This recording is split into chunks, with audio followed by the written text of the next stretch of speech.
I have been practicing medicine for over 40 years. I have treated farmers, fishermen, grandmothers who still climb hills at 92. And in all that time, I have never once prescribed a sleeping pill. Not one. My patients do not need them. They fall asleep when the sun goes down. They wake up before the alarm. And when they open their eyes in the morning, they do not reach for coffee like it is medicine.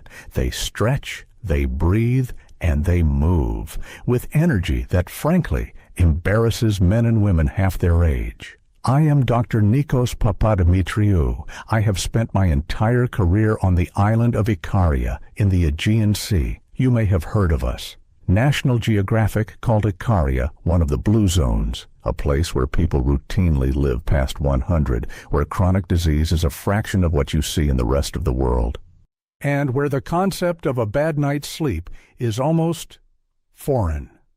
People fly here from Athens, from London, from New York. They want to know the secret.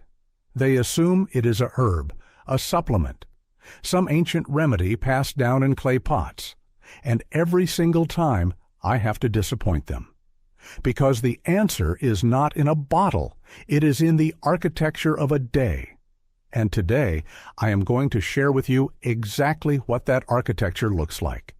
Down to the biology, down to the timing, down to the exact mechanisms that allow my oldest patients to sleep 9 hours and wake up feeling, as the young people say, completely restored.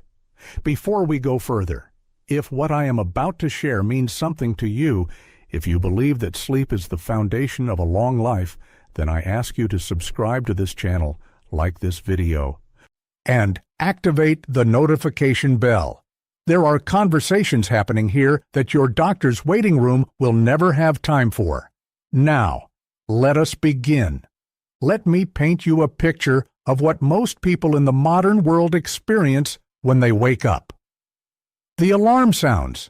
The body resists. There is a heaviness behind the eyes, a fog in the thinking, a craving for stimulants just to feel functional.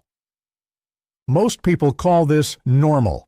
They say, "Well, I am getting older. This is just how it is." I want to challenge that assumption directly, because what most people call normal aging is not aging. It is a disruption so consistent, so widespread that it has become invisible. And the disruption begins not at night when you are trying to sleep, but in the hours before it, in how the day is structured, what the body is exposed to, and what it is denied. Sleep quality is governed by a system called the circadian rhythm. This is your biological clock. It is regulated primarily by light and temperature, and it controls the release of hormones, most critically melatonin, the hormone that initiates sleep, and cortisol, the hormone that initiates waking.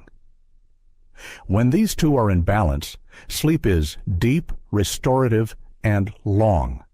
When they are disrupted, even slightly, the effects cascade across every system in the body.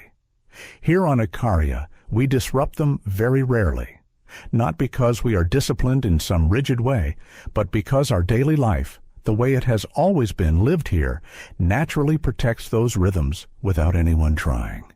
That is what I want to explain to you today, not a list of rules. The biology of why this works, and how you can begin to apply it wherever you are. The first thing you must understand is what I call the morning light window. In Ikaria, very few people wake up to an alarm in a dark room and immediately open a screen. Most of my older patients, the ones in their 80s and 90s with the energy of someone decades younger, wake up around the same time every morning, naturally, without an alarm, because their body is already primed to wake up. This happens because of sunlight exposure in the morning. When natural light, specifically the short-wave blue light present in morning sun, enters the eyes within the first 30 to 60 minutes of waking, it sends a signal to a tiny cluster of neurons in the brain called the suprachiasmatic nucleus. This structure is the master clock of the entire circadian system. When it receives that morning light signal, it starts a 14 to 16-hour timer. At the end of that timer, melatonin is released, and the body prepares for sleep. This is not folklore. This is documented extensively in chronobiology research. The timing and intensity of morning light exposure is the single most powerful anchor for the sleep-wake cycle. My patients here get this automatically. They step outside, they walk to the garden, they sit on the terrace with their coffee, and they look at the sky. They are not thinking about circadian biology. They are just living. But their biology is being calibrated every single morning with extraordinary precision. The people who write to me and tell me they cannot sleep, almost without exception, they are not getting natural light in the morning. They wake up, the shutters are closed, the lights are artificial, and the screens begin immediately. The master clock receives no signal. The timer never starts. And 14 hours later, the body does not know it is supposed to sleep. This one change alone, morning sunlight within the first hour of waking, can begin to shift sleep quality within 3 to 4 days. The research on this is clear, and it costs nothing. We are halfway through what I want to share with you, and I want to pause here because this next part is the one my patients find most surprising. Subscribe to this channel, like this video, activate the notification bell. What we discuss in these conversations is grounded in decades of clinical observation and the science behind one of the longest-lived populations on Earth. You deserve access to this. Stay with us. Now. The second mechanism, and this one is almost entirely absent from the conversation about sleep in the modern world. It is the afternoon rest. In Ikaria, we have a word that does not translate well into English. The midday pause. Not sleep exactly, though sometimes it is sleep. A withdrawal. A deliberate lowering of stimulation in the middle of the day. Typically between 1 and 3 in the afternoon. This is not laziness. This is ancient intelligence confirmed by modern science. In 2007, a study published in the Archives of Internal Medicine followed over 23,000 adults across Greece. The researchers found that those who took regular midday naps had a 37% lower risk of dying from heart disease compared to those who did not. 37%. For those who napped at least 3 times per week, the risk reduction was even greater. But here is what most people miss about why the nap works so well for nighttime sleep. The nap, when taken correctly, meaning short, meaning no longer than 20 to 30 minutes, meaning before 3 in the afternoon, does not steal from the night. It actually improves it. It reduces what researchers call sleep pressure imbalance, the kind that causes you to fall asleep easily but wake at 2 or 3 in the morning with your mind racing. The nap acts as a pressure release valve. It lowers the cortisol spike that builds through midday stress. Or it allows the nervous system to reset, and the nighttime sleep that follows is deeper, longer, and richer in slow-wave activity. The phase of sleep where the brain clears metabolic waste and the body repairs tissue. My oldest patients in Ikaria do not think about any of this. They simply lie down after the midday meal. They close the shutters. They rest. It is built into the rhythm of the day, the same way breakfast is. Not optional, not a luxury.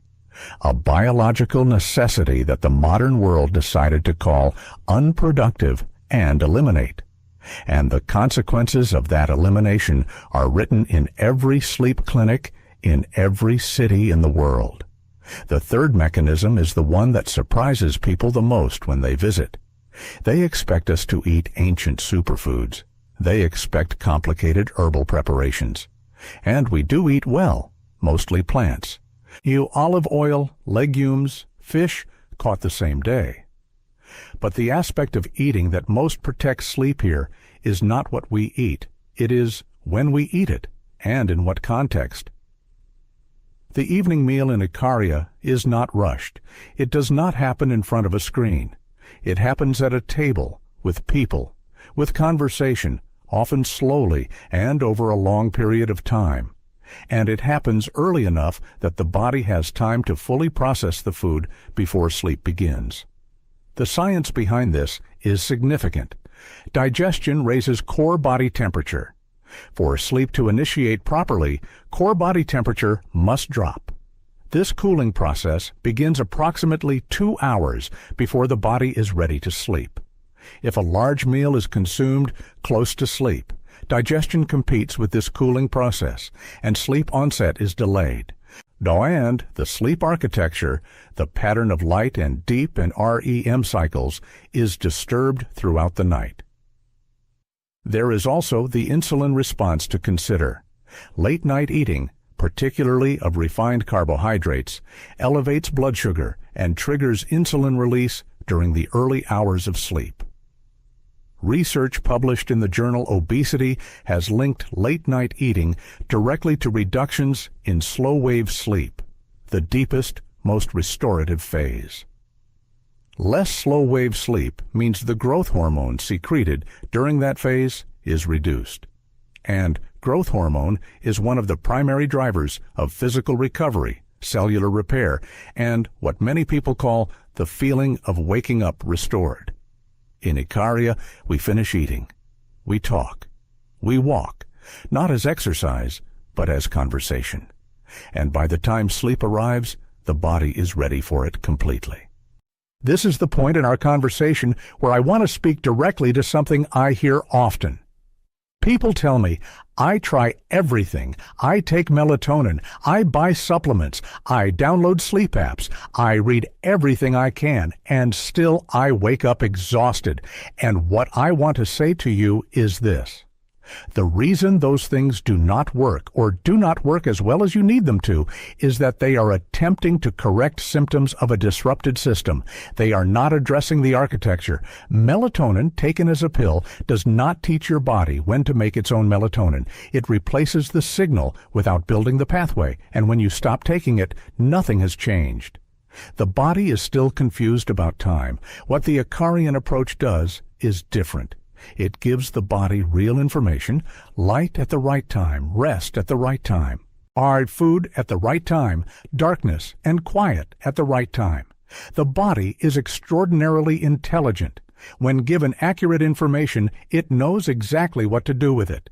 This is what I have watched happen with my patients for 4 decades, not because of any single intervention, because of a system, an ecology of daily life that makes deep sleep the natural outcome rather than the goal. We are approaching the end of what I want to share today, and I want to make sure this stays with you. Subscribe to this channel, like this video, activate the notification bell. The information in these conversations draws from a part of the world where the proof is not theoretical. It is living, walking, laughing, sleeping proof in the faces and the blood work and the lifespan of real people. Now, the fourth element, and perhaps the most underestimated, social connection as a biological sleep regulator.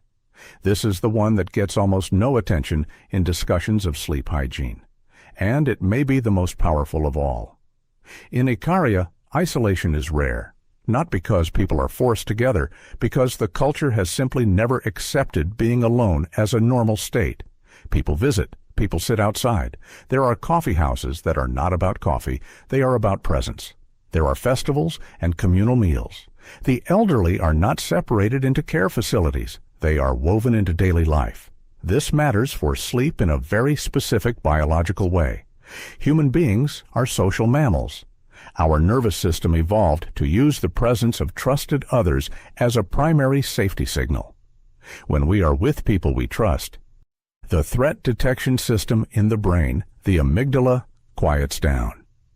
Cortisol drops. The parasympathetic nervous system, the rest and digest system, takes over. This is the physiological state required for deep sleep. A person who is lonely, who is isolated, who ends every day without meaningful human contact, has an activated threat detection system at bedtime. The brain is scanning for danger even while the eyes are closed. This is documented in research from the University of Chicago, which found that loneliness is associated with micro-awakenings throughout the night, brief arousals that the person does not remember, but that fragment the sleep architecture completely. The result is 8 hours in bed and waking up exhausted. My patients here, the 90-year-olds with the sharp eyes and the steady hands, many of them are widowed. Many of them have lost people, but they are not alone, and their nervous systems know the difference. You do not need to move to a Greek island to apply this, but you do need to ask yourself honestly, does your day end with your nervous system feeling safe? Or does it end with screens and silence and the low hum of unresolved tension? Because the answer to that question is being written into your sleep every single night. Let me bring this together for you. The reason my oldest patients sleep 9 hours and wake up with more energy than people half their age is not one thing. It is a system. A daily architecture built around 4 biological truths. Morning light, received within the first hour of waking, anchors the entire sleep-wake cycle and determines when melatonin will rise 14 to 16 hours later. A midday rest, are short and taken before mid-afternoon, reduces cortisol, releases sleep pressure, and deepens the slow wave activity of the night that follows. The evening meal, finished early and eaten in the company of others without distraction, allows core body temperature to drop properly and protects the slow wave sleep that governs physical restoration. And meaningful social connection, experienced daily, quiets the threat detection system of the brain and allows the nervous system to enter the safety state that deep sleep requires. None of these cost money. None require a prescription. All of them have decades of research behind them. And all of them are simply what daily life looks like in a place where people have been living past 100 for generations. I tell my patients the same thing I will tell you now. Your body is not broken. It is responding perfectly and logically to the environment you are giving it. Change the environment. Give it the information it was designed to receive, and watch what it does. We are not special here in Ikaria. We have not discovered something new. We have simply not forgotten something old. And that, I believe, is available to anyone willing to pay attention. If this conversation has given you something, a new way of seeing your own sleep, a biological framework that makes sense to you, then please subscribe to this channel, like this video, and activate the notification bell. The research and the lived wisdom behind these conversations are too important to stay inside a doctor's office. They belong to everyone. I will see you in the next one. Take care of yourselves.